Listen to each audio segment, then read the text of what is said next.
வேதாந்த தேசிக யதீந்திர கட்டாட்சலப்த த்ரையந்தசார மணபத்ய குணம்புதாக்ரியம் நாராயணாத்யதிதுர்ய கிருபாபிஷிக்தம் ஸ்ரீரங்கநாத யதிசேகரம் ஆஸ்ரயாமஹ. நமஸ்பாய். இன்றைய தினம் நாம பிரக்ஞா பூர்வபாகம், இது 5வது லெவல் அப்படிங்கிற ஸ்டேஜில் நாம் இருந்துட்டு இருக்கோம். சோஃபார் இது வரைக்கும் நாம ஸ்ரத்தா பூர்வபாகம், ஸ்ரத்தா உத்தரபாகம், மேதா பூர்வபாகம், மேதா உத்தரபாகம் அப்படிங்கிற 4 ஸ்டேஜை தாண்டி இப்ப நாம பிரக்ஞா பூர்வபாகம் அப்படிங்கிற இந்த 5வது லெவல்ல இருக்கு. இந்த வகுப்புல நாம சம்க்ஷேப ராமாயணம் சொல்லக்கூடிய ஒரு டெக்ஸ்ட் எடுத்து வாசிக்க இருக்கோம்.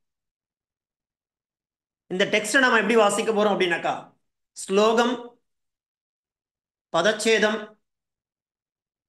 பிரதிபதார்த்தம், பாவார்த்தா, அந்த ஸ்லோகத்தில் இருக்கக்கூடிய வியாக்கரண விஷயங்கள் என்னென்ன அப்படிங்கிற ரீதியில வாசிக்க போறோம். இந்த கிரந்தமானது ஸ்ரீமத் ராமாயணத்தினுடைய சாரம். ராமாயணம் அப்படிங்கிறது ஆதி காவியம், வால்மீகி ஆதி கவி. இதிகாசம் என்பது ராமாயணமும் மகாபாரதமும். அந்த 2 மிகப்பெரிய காவியங்கள் இதிகாசம் என்று நாம சொல்லலாம். ஒன்று வால்மீகி பகவானால இயற்றப்பட்டது, மற்றொன்று வியாசரால இயற்றப்பட்டது. இந்த 2மே என்னன்னு பார்த்தீங்கன்னாக்கா வேதத்தினுடைய சாரம். வேதம் அப்படிங்கிறது நிறைய விஷயங்களை சொல்லிக் கொடுக்கிறது. ஆனா சாட்சாத் எல்லாராலையும் வேதம் படிக்க முடியாது. ஆனா வேதத்தினுடைய சாரம் என்ன, வேதம் என்ன தர்மத்தை நமக்கு போதிக்கிறது, வேதத்தின் வழி நாம நடக்கணும் அப்படிங்கிறதுக்காக ரிஷிகள் என்ன பண்றா அப்படின்னாக்கா பிரயத்னப்பட்டு இந்த மாதிரி ராமாயணம், மகாபாரதம் அப்படிங்கிற காவியங்கள் மூலமாக நமக்கு நிறைய தர்மத்தை போதிக்கிறார். தர்மம்னா என்ன, சனாதன தர்மம் அப்படிங்கிறது நம்முடைய ஆணிவேர் இல்லையா. வேத மூலம் இதம் ஜெகத்து, அந்த வேதத்துல சொல்லப்பட்ட விஷயங்களை ரிஷிகள் அப்படியே உள்வாங்கிட்டு நமக்கு அதனுடைய சாரபூதமா இந்த ராமாயணம் மகாபாரதம் அப்படிங்கிறத கொடுக்குறார். நம்ம இந்த ராமாயண கதைய பல என்ன சொல்றது பல ஆயிரம் ஆண்டுகளாக கேட்டுதான் இருக்கும். இன்னும் பல ஆயிரம் ஆண்டுகளும் கேட்கதான் போறா. யாவன் தாஸ்யந்தி கிரயா தாவன் ராமாயண கதான்னு சொல்லுவான். எதுவரை மலைகள் இருக்கோ பூமியில, தாவத் பரியந்தம் இந்த ராமாயண கதை அப்படிங்கிறது கேட்கப்பட்டுட்டே தான் இருக்கும், சொல்லப்பட்டுட்டே தான் இருக்கும். ஏன்னா அதுல நிறைய விஷயம் இருக்கு. ராமானுஜர் இந்த ராமாயணத்தை 18 தடவை காலக்ஷேபம் வாசிச்சிருக்கார். அப்ப பாருங்க, ராமாயணம் அப்படிங்கிறது சாதாரணமா இருந்தா ராமானுஜர் அதை 18 தடவை ஏன் கேட்கணும்? ஏன்னா அவருக்கு அந்த 18 தடவை கேட்கும் ஒவ்வொரு தடவையும் அதை கேட்கும் பொழுதும் புதுசு புதுசா ஒரு தத்துவமானது அவருக்கு தெரிய வந்திருக்கு. 18 தத்துவங்கள் உள்ளடக்கியதுன்னு சொல்ற அந்த ராமாயணத்தை. ஏன்னா ராமானுஜர் 18 முறை ராமாயண கிரந்தத்தை காலக்ஷேபம் வாசிச்சிருக்கார். இப்ப பாருங்க அவ்வளவு எவ்வளவு விஷயம் இருக்கும் அந்த ராமாயணத்துல. சாதாரணமா கடந்து போக முடியுமா? ராமாயணம் தானே கடந்து போக முடியாது. அப்பேற்பட்ட விஷயங்கள் உள்ளடக்கியது ஸ்ரீமத் ராமாயணம். அந்த ஸ்ரீமத் ராமாயணத்தை எழுதினது யாரு? வால்மீகி பகவான். அந்த வால்மீகி பகவானால மொத்தம் 24,000 ஸ்லோகங்கள் எழுதப்பட்டது இல்லையா. 24,000 ஸ்லோகங்கள் எழுதப்பட்டிருக்கு. முதல்ல வால்மீகி பகவான் ஒரு சாதாரண என்ன சொல்றது ஒரு வழிப்போக்கல் கிட்ட இருந்து என்ன சொல்றது அவளுடைய பொருட்களை திருடக்கூடிய ஒரு நபரா இருந்துட்டு. யாரு? வால்மீகி பகவான். அப்படிப்பட்ட அந்த வால்மீகி பகவான் என்ன பண்றார் அப்படின்னாக்கா, ஒரு சமயம் நாரதர் அவரிடத்துல இந்த மாதிரி வழிப்போக்கர்கிட்ட இருந்து அவெல்லாம் நிறைய விஷயங்கள் எடுக்கிறார். எடுத்துன்னு தான் தன் ஜீவனத்தையே பண்றார். அப்போ அவரிடத்துல நாரதர் போய் கேட்கிறார் இல்லையா. என்ன கேட்கிறார் அப்படின்னாக்கா, இந்த மாதிரி மற்றவாளுடைய பொருட்களை கொண்டு போய் அவருடைய ஜீவனம் பண்ணும் பொழுது அது அவெல்லாம் அனுபவிக்கிறா. ஆனா அந்த ஜீவனத்தை நடத்தக்கூடிய இந்த பொருட்கள் எப்படி கிடைக்கிறது உனக்கு? திருடுதல் அப்படிங்கிற ஒரு விஷயம் மூலமா கிடைக்கிறது இல்லையா? அதன் மூலமா உனக்கு பாபமும் கிடைக்கும். அந்த பாபத்தினுடைய பங்கை அவ ஏத்துப்பாளா அப்படிங்கிற விஷயத்தை நீ உன்னுடைய மனைவி கிட்ட போய் கேளுன்னு சொல்றார். அவரும் தன்னுடைய ஆத்துக்கு கேட்கிறார். அப்போ அவ மனைவி மறுத்துடுறா. இது எல்லாருக்கும் தெரிஞ்ச கதை தான். எங்களை காப்பாற்ற வேண்டியது உங்களுடைய கடமை இல்லையா, தர்மம். அப்படி இருக்கும் பொழுது நீங்க கொண்டு வரக்கூடிய பொருட்களையோ உடைமைகளோ நாங்க பயன்படுத்தலாம். ஆனா உங்களுடைய பாவத்தை நாங்க எப்படி ஏத்துக்க முடியும் அப்படிங்கிற மாதிரி மறுத்துடுறார். அவர் மறுபடியும் அந்த காட்டுக்கே வரார். நாரத முனிவரை சந்திக்கிறார். நடந்த விஷயங்களை சொல்றார். ரொம்ப அப்பதான் அவருக்கு புரியுது அந்த உண்மைத்தன்மை என்ன, ரியாலிட்டி என்ன, நம்ம பண்ணக்கூடியது நல்லதா கெட்டதா, அதனால என்ன விஷயங்கள் நடக்கும் அப்படிங்கிறத அப்பதான் அவர் தெரிய வருது அவருக்கு. அப்போ என்ன பண்றதுன்னு தெரியல. அப்ப நாரதர் அவருக்கு ராமநாமான்னு சொல்லக்கூடிய உயர்ந்ததான தாரக மந்திரத்தை சொல்லி கொடுக்கிறார். ராமான்னு சொல்லு அப்படிங்கிற அந்த ராமான்ற சக்தி வாய்ந்த மந்திரத்தை சொல்றதுக்கு கூட அவரால் முடியல. அப்ப அங்க இருக்கக்கூடிய மரம், அந்த மரத்தை காண்பிக்கிறார். அதுக்கு என்ன பேருன்னு கேட்கிறார். மரம் அப்படிங்கிறார். சோ அந்த மரா அப்படிங்கிற விஷயத்தை நீ சொல்லிண்டே இரு அப்படிங்கிற மாதிரி ஒரு உபதேசத்தை சொல்றார். அவர் என்ன பண்றார்? மரா மரா மரா மரா மரா மரா மரா மரா மரா மராமன்னு சொல்லி அது ராம மந்திரமாகவே மாறிடுறது. இப்படியாக அவர் உட்கார்ந்து என்ன பண்றார்? அந்த உயர்ந்ததான சக்தி வாய்ந்த ராம மந்திரத்தை ஜபம் பண்ணிட்டே இருக்கார். சில நாட்கள் கழித்து, சில மாதங்கள் கழித்து அப்படியே அவர் அமர்ந்துண்டு ஜபம் சொல்லக்கூடிய அந்த ராம ஜபத்தை சொல்லக்கூடிய அந்த இடத்துல அவரை சுத்தி புத்து இல்லையா, இந்த மண் கரையான்னு சொல்லுவாள், அந்த புத்தானது அப்படியே பெருசா எழும்பிடுறது அவளை சுத்தி. அந்த பக்கமா சப்த ரிஷிகள் போறா.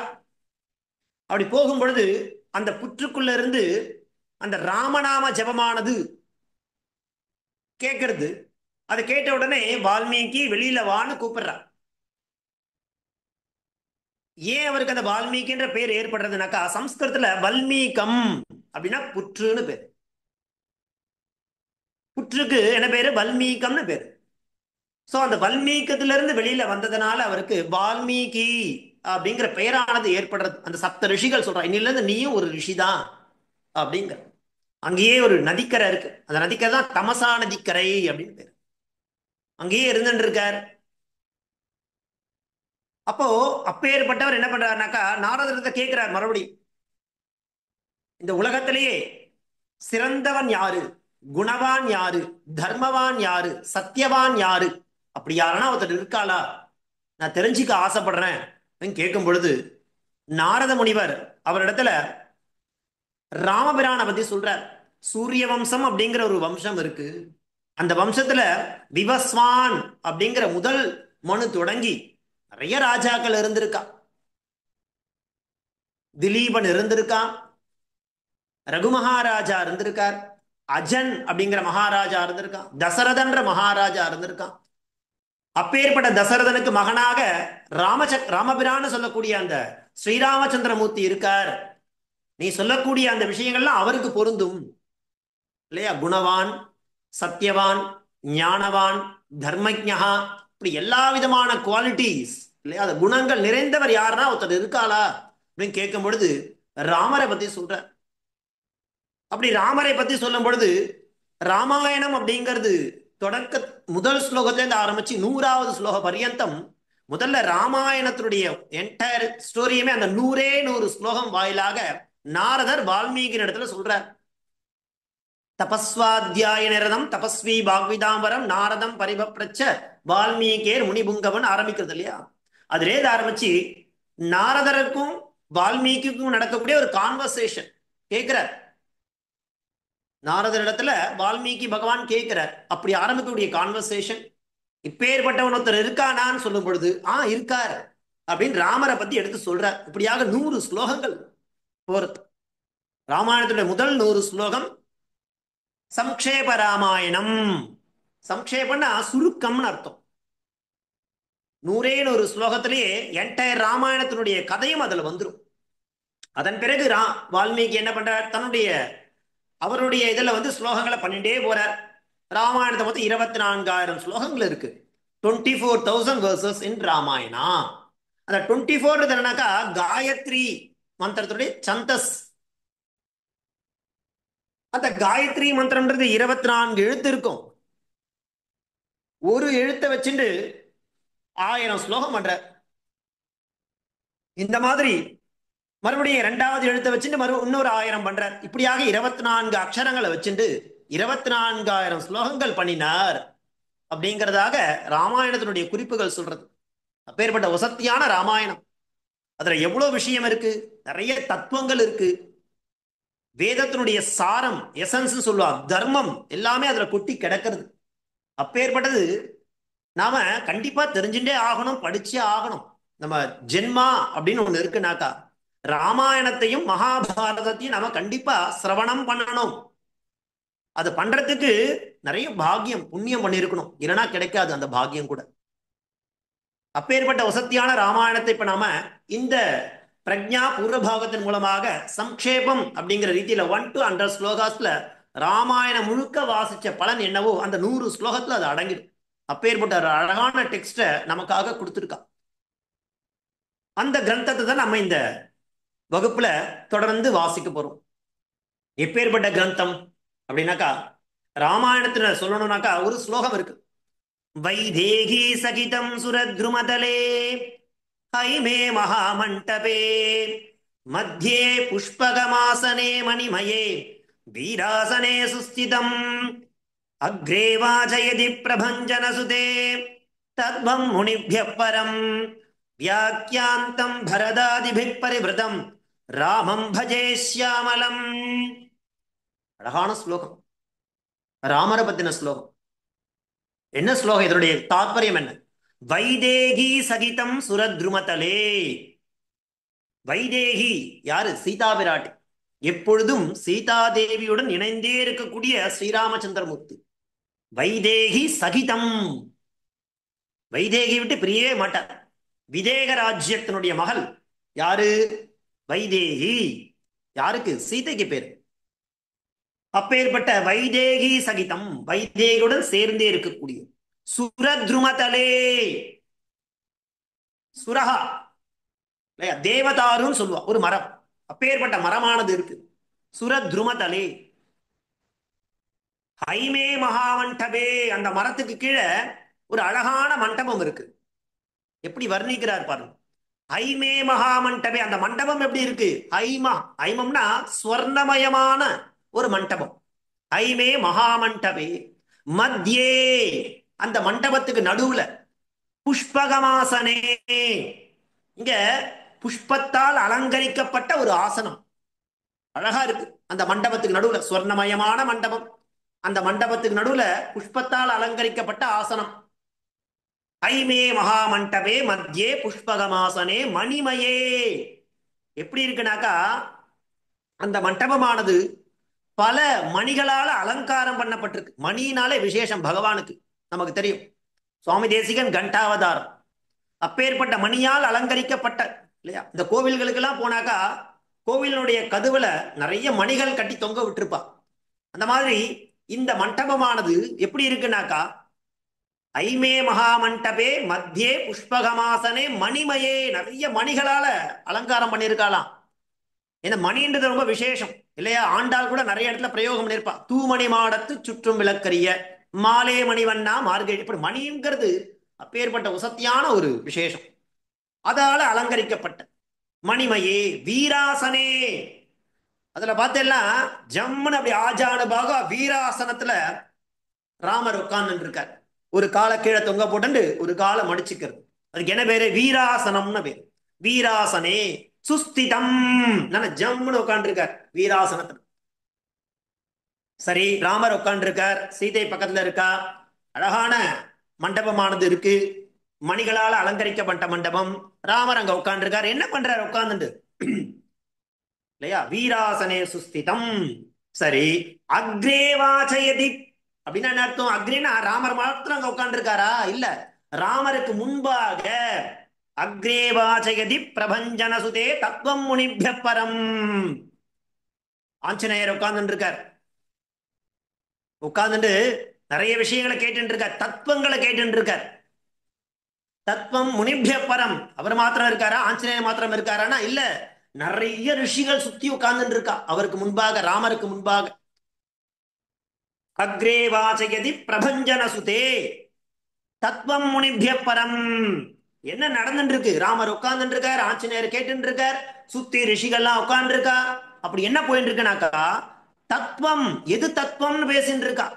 யாரோட? முனிபிய பரம். நிறைய ரிஷிகள்லாம் உட்கார்ந்துட்டு இருக்கா. தத்துவம் முனிபிய பரம். என்ன பண்றா? வியாக்கியாந்தம் பரதாதிபிகி பரிவிருத்தம். லக்ஷ்மணன் இருக்கார், பரதன் இருக்கார், ஒவ்வொருத்தரும் என்ன பண்றார்? வியாக்கியானம் பண்ணிட்டே இருக்கா. தத்துவத்தை பத்தி வியாக்கியானம் பண்றார், அதை கேட்டு இருக்கா. அப்படிப்பட்ட ஒரு கான்ஃபரன்ஸ் மாதிரி ஒரு ஒரு நிலையானது நடந்துட்டு இருக்கு. தத்துவம் முனிபிய பரம் வியாக்கியாந்தம் பரதாதிபி பரிவிருத்தம். பரிவிருத்தம் சூழப்பட்டது. அப்படி உட்கார்ந்துட்டு ஒரு பெரிய கான்ஃபரன்ஸ் தத்துவத்தை பத்தி பேசிட்டு இருக்கார் ராமர். முன்னாடி ஆஞ்சநேயர் இருக்கார், நிறைய ரிஷிகள் இருக்கா, ராமர் இருக்கார், லக்ஷ்மண் இருக்கார், சீதா பிராட்டி இருக்கார் இல்லையா. அப்படிப்பட்ட டிஸ்கஷன், ஒரு ஹெல்த்தியான ஒரு டிஸ்கஷன் போயிட்டு இருக்கு தத்துவத்தை பத்தி. அப்பேற்பட்ட ராமர் எப்படி இருக்கார்? ராமம் பஜே ஷியாமலம். ஷியாமலமான வர்ணத்துடன் கூடியதான ராமபிரான் அமர்ந்துட்டு அப்படியே எல்லாத்தையும் பார்த்துட்டு இருக்கார், கேட்டு இருக்கார், சொல்லிட்டு இருக்கார். ஒரு விசாரமானது அங்க போயிட்டு இருக்கு. அப்பேற்பட்ட ராமரை நான் வணங்குகிறேன் பஜே அப்படிங்கிற மாதிரி ஒரு ஸ்லோகம். இது பிரசித்தமான ஸ்லோகம், எல்லாம் கேள்விப்பட்டிருக்கும். வைதேகி சகிதம் சுரத்ருமதலே ஹைமே மகாமண்டபே மத்தியே புஷ்பகமாசனே மணிமயே வீராசனே சுஸ்திதம் அக்ரே மாச்சயதி பிரபஞ்சன சுதே தத்வம் முனிபிய பரம் வியாக்கியாந்தம் பரதாதிபி பரிவிருதம் ராமம் பஜே ஷியாமலம். சரி சுவாமி, தத்துவம்னா என்ன பேசிட்டு இருக்கா? ராமாயணம் நடந்ததை பத்தியே பேசிட்டு இருக்கா இல்லையா. எதுக்கு வனவாசம் போகணும், 14 வருடங்கள் காட்டுக்கு எதுக்கு போகணும், ஏன் அங்க போயிட்டு ராவனோட யுத்தம் புரியணும், இப்படி நிறைய விஷயங்கள் அந்த ராமாயணத்துல இருக்கிறத பத்தி பேசிட்டு இருக்கா. இப்படி வசத்தியான ராமாயணம், அது பெயர்பட்ட கதை அது. இது லோகம் முழுக்க போனோம் அப்படின்னா என்ன பண்ண, எல்லா ரிஷிகளும் என்ன பண்றா அப்படின்னாக்கா, அவாவா இந்த ராமாயண கதையும் தத்துவத்தையும் கேட்டுண்டு அவாவா ஒரு ஒரு திக்குக்கு போறா.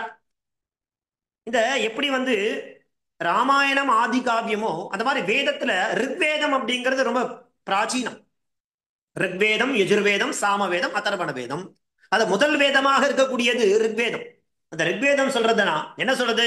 அராயிகானே நிக்கட்டே கிரிம் கச்சன்னு சொல்றது. என்ன சொல்றது? அராயிகானே நிக்கட்டே கிரிம் கச்ச. இப்போ நம்மளுடைய பாபங்கள்லாம் தொலையணும்னா என்ன பண்ணணும் தெரியுமா? மலையை நோக்கி போகணுமா.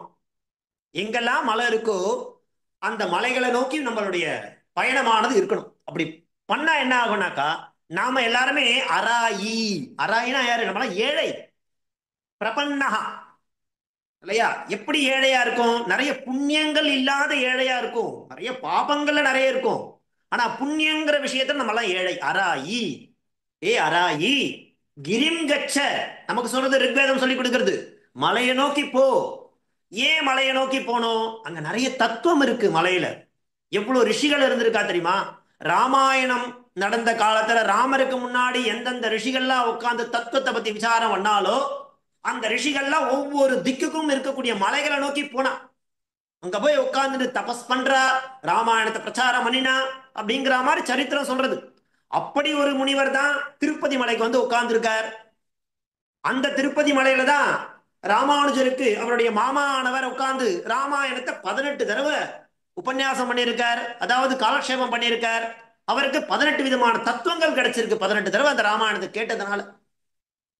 அதனாலதான் என்ன சொல்றது? ரிக்வேதம் அராயிகானே நிக்கட்டே கிரிம் கச்ச. அப்ப மலையை நோக்கி நடந்தா நமக்கு நிறைய விஷயங்கள் கிடைக்கும், நம்ம பாவங்கள்லாம் போகும், நாம ஏழையா இருந்துட்டு இருக்கோம், நம்ம நிறைய புண்ணியத்தை சம்பாதிக்கணும், அந்த புண்ணியத்தை சம்பாத்தியம் பண்ணி பணக்காரன ஆகணும்னா மலையை நோக்கி நட அப்படின்னு ரிக்வேதம் சொல்றதான். அந்த மாதிரி அந்த ரிஷிகள்லாம் இன்னைக்கும் மலையில உட்கார்ந்துட்டு இருக்கா, வாழ்ந்துட்டு இருக்கா. அந்த ராமாயண தத்துவத்தை பிரகடனம் பண்ணிட்டு இருக்கா, பிரச்சாரம் பண்ணிட்டு இருக்கா அப்படிங்கிற மாதிரி நிறைய நம்ம முன்னோர்கள் நமக்கு மேற்கூறுகள்லாம் காட்டி சொல்லி கொடுக்குறான். பேர்பட்ட வசத்தியான ராமாயணம், ராமாயணம் தானே அப்படின்னு நம்ம அதை சுலபமா கடந்து போக முடியாது. ஏன்னா அதுல படிக்கிறதுக்கு அவ்வளவு விஷயம் இருக்கு. நம்மளுடைய பொக்கிஷம் அது, ட்ரெஷர், கல்ச்சர், ஹெரிட்டேஜ், கலாச்சாரம், சனாதன தர்மம், இப்படி நிறைய விஷயமானது அதுக்குள்ள அப்படி கொட்டி கிடக்கிறது. அப்பேற்பட்ட அந்த சமுத்திரத்துக்குள்ள நாம மூழ்கினாதான் பலவிதமான முத்துக்கள், பலவிதமான ரத்தனங்கள், நிறைய கற்கள், ஆபரணங்கள்லாம் கொண்டு வர முடியும். அப்படிப்பட்ட ஒரு விஷயம்தான் ராமாயணம். அந்த ராமாயணம் முழுக்க நம்மளால வாசிக்க முடியுமானாக்கா 24,000 ஸ்லோகம் இருக்கு, கஷ்டம். ஆனா அந்த ராமாயணத்தினுடைய சாரமாக இருக்கக்கூடிய இந்த சம்க்ஷேப ராமாயணம் சொல்லக்கூடிய 100 ஸ்லோகங்களை நாம வாசிச்சா, நன்னா வாசிச்சா போதும். சதஸ்லோகேன பண்டிதகான்னு சொல்லுவா. 100 ஸ்லோகத்தை கத்துண்டா எப்படி? ஸ்லோகம், பதச்சேதம், அன்வயம், பிரதிபதார்த்தம், பாவார்த்தம் ரீதியில இந்த 100 ஸ்லோகங்களை நாம கர்ம ஸ்ரத்தையா படிச்சோம்னாக்கா அந்த ராமாயணம் முழுக்க படிச்ச ஒரு பலனானது கிடைக்கும். நமக்கு எப்பெல்லாம் அவகாசம் கிடைக்கிறதோ அப்பெல்லாம் இந்த சம்க்ஷேப ராமாயணத்தை பாராயணம் பண்ணலாம்.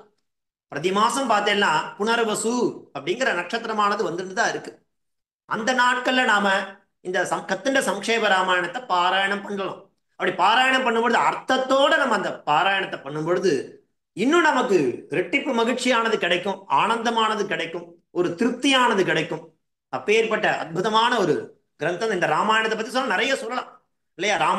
ராமானுஜருக்கு 20ஆம் நூற்றாண்டு வாழ்ந்த ராமானுஜருக்கு இந்த ராமாயணத்தை காலக்ஷேபம் பண்ணும்போது 18 விதமான தத்துவங்கள் கிடைச்சிருக்கு அப்படிங்கிற மாதிரி சொல்றான்.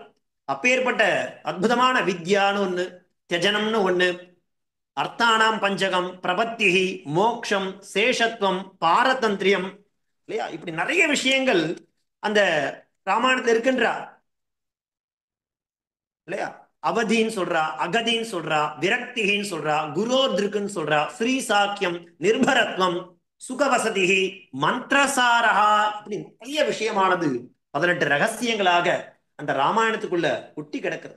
அப்பேற்பட்ட ராமாயணத்தை சுருக்கி சம்க்ஷேப ராமாயணம்ங்கிற ரீதியில நாம என்ன பண்ண போறோம்? இந்த பிரக்ஞா பூர்வபாகம், அதாவது 5வது லெவல். இதுக்கு அடுத்தது பார்த்தீங்கன்னாக்கா பிரக்ஞா உத்தரபாகம் 6வது லெவலோட இந்த 6 லெவல்ல நம்ம சம்ஸ்கிருதத்தை பிகினிங்லேருந்து வாசிக்க ஆரம்பிச்சு இவ்வளவு தூரம் வந்திருக்கோம் போது பெரிய விஷயம், ரொம்ப பெரிய விஷயம்.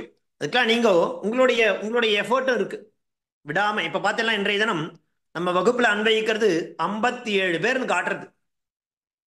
இந்த 6 மாச காலம் நாம இந்த 100 ஸ்லோகங்களோட இந்த சம்க்ஷேப ராமாயணத்தை நம்ம பூர்த்தி பண்ணும் பொழுது இந்த 57 பேர் அப்படிங்கிறது அதிகமாக தான் ஆகணுமே தவிர குறையக்கூடாது.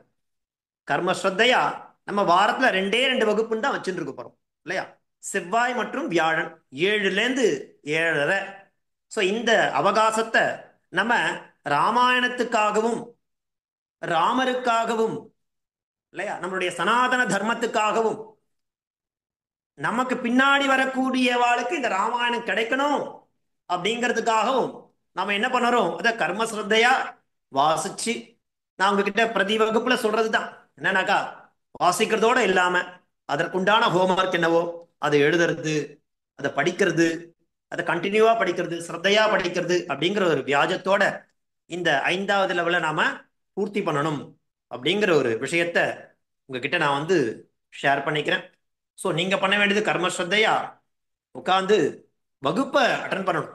முதல்ல நம்ம இந்த வகுப்புக்கு ஒரு ரெகுலரா கிளாஸுக்கு வரணும் அப்படிங்கிற விஷயத்தை நாம நமக்குள்ள ஏற்படுத்திக்கணும். எந்த காரியமா இருந்தாலும் இந்த 2 நாட்கள் இந்த சம்க்ஷேப ராமாயண வகுப்புக்காக நான் ஒதுக்குறேன் அப்படிங்கிற மாதிரி நம்ம அதை பண்ணணும் அப்படிங்கிற ஒரு விஷயத்த உங்ககிட்ட தயவு கூர்ந்து கேட்டுக்கிறேன். அட்டன் பண்ணுங்கோ.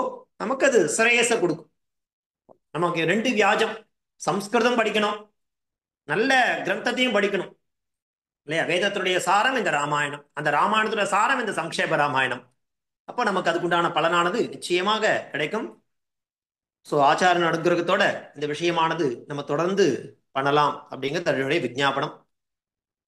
ஸோ இதோட இந்த வகுப்பை நான் முடிச்சுக்கிறேன். அடுத்த வகுப்புலேருந்து நாம ஸ்லோகங்களை வாசிக்க ஆரம்பிக்கலாம். மங்களம் கோசலேந்திராய மகனீய குணாத்மனே சக்கரவர்த்தி தனூஜாய சார்வபௌமாய மங்களம். யாராவது எதாவது சொல்லணும் அப்படின்னாக்கா சொல்லலாம். ஒரு 5 நிமிஷம் இருக்கு, முடிச்சுக்கலாம். தாசன்.